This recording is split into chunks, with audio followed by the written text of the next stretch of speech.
Sri Sai Satcharita, Chapter 45. Preliminary. We have described in the last 3 chapters Baba's passing away. His physical or finite form has no doubt disappeared from our view, but the infinite or spiritual form ever lives. The Leelas which occurred during his lifetime has been dwelt upon at great length up till now. Ever since his passing away, more Leelas have been taken place and are now also happening. This clearly shows that Baba is ever living and helping his devotees as before. The people who got the contact of Baba when he was living were indeed very fortunate. But if any of them did not get a dispassion for the things and enjoyments of the world, and had not their minds turned to the Lord, it was surely their ill luck. What was then desired, and is still now desired, is the whole-hearted devotion to Baba. All our senses, organs, and mind should cooperate in worshipping and serving Baba. It is no use in engaging some organs in the worship and deflecting others. If a thing like worship or meditation is to be done, it ought to be done with all our mind and soul. The love that a chaste woman bears to her husband is sometimes compared to that which a disciple bears to his guru. Yet the former falls far short of the latter, which is incomparable. No one, whether he be father, mother, brother, or any other relationship, comes to our aid in attaining the goal of life, that is, self-realization. We have to chalk out and traverse the path of self-realization ourselves. We have to discriminate between the unreal and the real, renounce the things and enjoyments of this world, and control our senses and mind, and aspire for liberation only. Instead of depending upon others, we should have full faith in ourselves. When we begin to practice discrimination, we come to know that the world is transient and unreal, and our passion for the worldly things becomes less, and ultimately we get dispassion or non-attachment for them. When we know that the Brahma, which is no other than our Guru, is the sole reality, and as it transcends and besets the seeming universe, we begin to worship it in all creatures. This is the unitive bhajan or worship. When we thus worship the Brahma or Guru wholeheartedly, we become one with him and attain self-realization.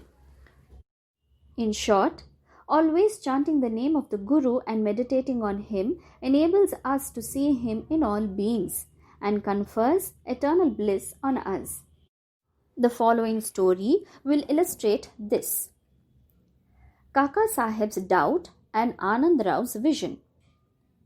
It is well known that Sai Baba had enjoined Kaka Saheb Dikshit to read daily 2 works of Sri Eknath, 1.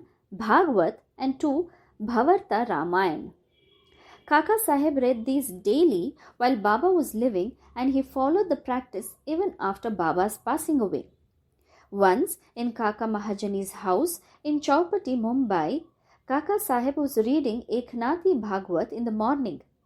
Madhav Rao Deshpande alias Shama and Kaka Mahajani were then present and listened attentively to the portion, that is, 2nd chapter, 11th skanda of the book.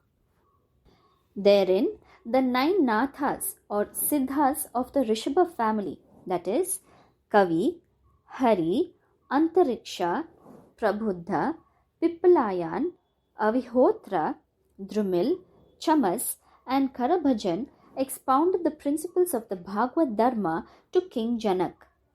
The latter asked all the 9 Nathas most important questions, and each of them answered them satisfactorily.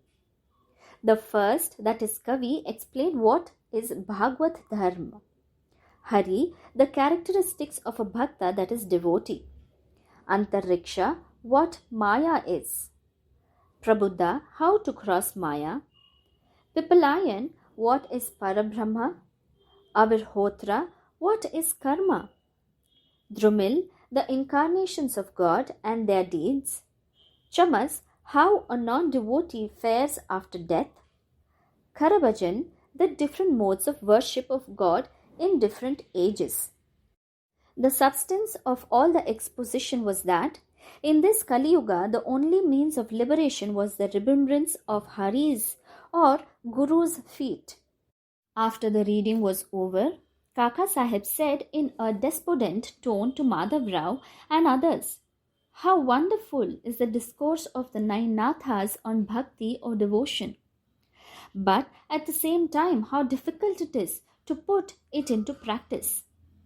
The Nathas were perfect, but is it possible for fools like us to attain the devotion as delineated by them?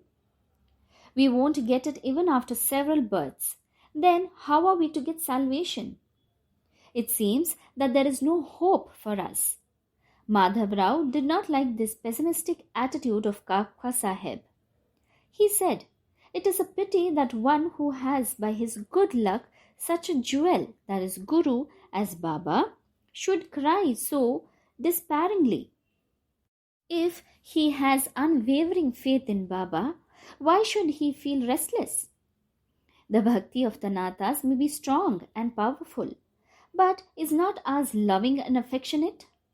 And has not Baba told us authoritatively that remembering and chanting Hari's and Guru's name confers salvation? Then where is the cause for fear and anxiety?" Kaka Sahib was not satisfied with Madhav Rao's explanation. He continued to be anxious and restless the whole day, thinking and brooding over how to get the powerful bhakti of the Nathas.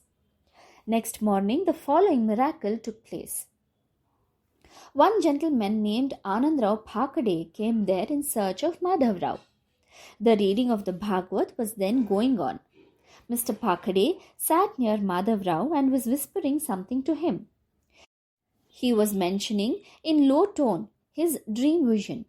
As there was some interruption in the reading by this whispering, Kaka Sahib stopped the reading and asked Madhav Rao what the matter was.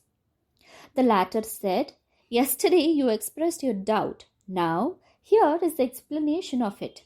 Here Mr. Phakade's vision, explaining the characteristic of saving devotion and showing that the devotion in the form of bowing down to or worshipping of Guru's feet is sufficient. All were anxious to hear the vision, especially Kaka Sahib. At this suggestion, Mr. Phakade began to relate the vision as follows. "I was standing in deep sea in waist-deep water. There I saw Sai Baba all of a sudden. He was sitting on a beautiful throne studded with diamonds with his feet submerged in water. I was most pleased and satisfied with the form of Baba. The vision was so realistic that I never thought that it was a dream. Curiously enough, Madhav Rao was also standing there. He said to me feelingly, 'Anand Rao, fall at Baba's feet.' I rejoined, 'I also wish to do so, but his feet are in water. How can I place my head on them? I am helpless.' Hearing this, he said to Baba, 'O Deva, take out your feet, which are under water.' Then Baba immediately took out his feet. I caught them without delay and bowed down to them. On seeing this, Baba blessed me, saying, 'Go now, you will attain your welfare. There is no cause for fear and anxiety.' He also added, 'Give a silk bordered dhotar to my Shama. You will benefit thereby.' In compliance with Baba's order, Mr. Phakade had brought the dhotar and requested Kaka Sahib to hand it over to Madhav Rao, but the latter refused to accept it, saying that unless Baba gave a hint or suggestion for acceptance, he would not accept it. Then, after some discussion, Kaka Sahib decided to cast lots. It was the invariable practice of Kaka Sahib to cast lots in all the matters and to abide by the decision as given in the picked up chit in doubt. In this particular case, 2 chits, on one of which was written to accept and on other to reject, were placed at the feet of Baba's picture, and a child was asked to pick one of them. The accept chit was picked up and the dhotar was accepted by Madhav Rao. In this way, both Anand Rao and Madhav Rao were satisfied and Kaka Sahib's difficulty was solved. This story exhorts to us to give respect to the words of other saints, but at the same time asks us to have full faith in our mother, that is, our Guru, and abide by his instructions, for he knows our welfare better than any other person. Carve out on your heart the following words of Baba. There are innumerable saints in this world, but our Father, that is Guru, is the Father, that is real Guru. Others might say many good things, but we should never forget our Guru's words. In short, love your Guru wholeheartedly, surrender to him completely, and prostrate yourselves before him reverentially. And then you will see that there is no sea of the mundane existence before you to cross. Wooden plank, Baba's bed steed, and not Bhagat's. In his earlier days, Baba slept on a wooden plank, 4 arms in length and only a span in breadth, with panatis, that is, earthen lamps, burning at its 4 corners. Later on, he broke the plank into pieces and threw it away. Once, Baba was describing the greatness or the importance of this plank to Kaka Sahib. On hearing this, the latter said to Baba, "If you still love the wooden plank, I will again suspend or hang up one in the masjid for you to sleep at ease." Baba replied, "I won't like to sleep up, leaving Mahalsapati down on the ground." Then Kaka Sahib said, "I will provide another plank for Mahalsapati too." Baba said, "How can he sleep on the plank? It is not easy to sleep on the plank. He who can sleep with his eyes wide open can effect that. When I go to sleep, I often ask Mahalsapati to sit by my side, place his hand on my heart, and watch the chanting of the Lord's name there. And if he finds me sleepy, wake me up. He can't even do this. He himself gets drowsy and begins to nod his head. When I feel his hand heavy as a stone on my heart and cry out, 'Oh Bhagat!' he moves and opens his eyes. How can he who can't sit and sleep well on the ground, and whose asana or posture is not steady, and who is slave to sleep, can sleep high upon a plank?"